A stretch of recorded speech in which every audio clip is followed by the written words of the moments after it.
Hi everyone, welcome back to your channel I Love Pharmacology. In this short tutorial, let's learn about the phenylephrine.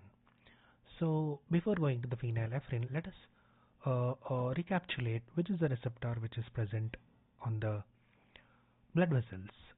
So it is alpha 1 as well as the beta 2 receptors.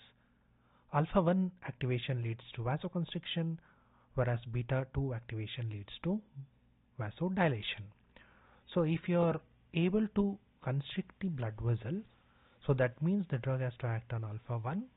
And what happens when there is a vasoconstriction?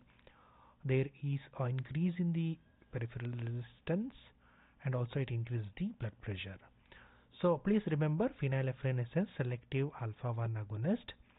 So activation of the alpha 1 by the phenylephrine in the blood vessels will going to cause vasoconstriction, leading to increase in the blood pressure, and it decreases the heart rate, which is called as reflex bradycardia.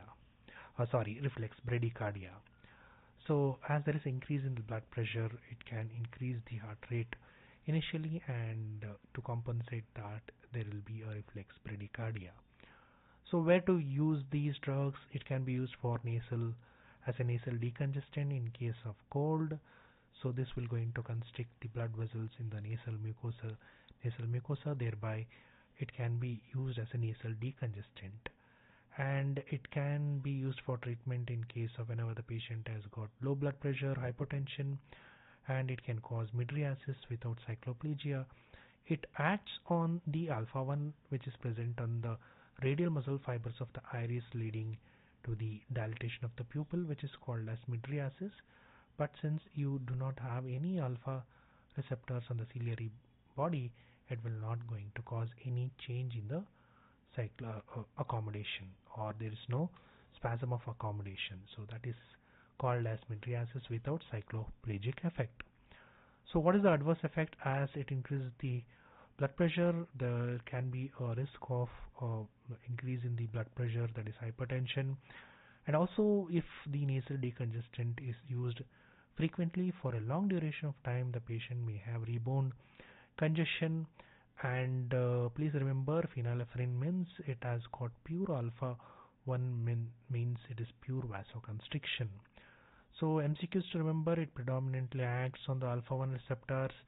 The mydriatic without cycloplegic effect will be your phenylephrine, and ADR will be your rebound congestion in the nasal mucosa.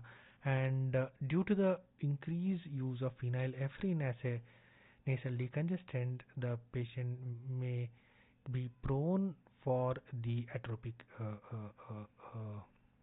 rhinitis, where there will be a anosmia, loss of smell, and also what happens, the nasal mucosa will get damaged, and you're going to have loss of smell sensation. So you should be very careful because of the rebound congestion and also the long-term use of the nasal decongestant. So this is all about phenylephrine. Please remember, phenylephrine has got dual use, where it can be used to increase the blood pressure. It can be used for treatment of hypertension, as well as in case of eye, it acts as a mydriatic drugs which can be used for fundoscopic examination purpose. Thank you.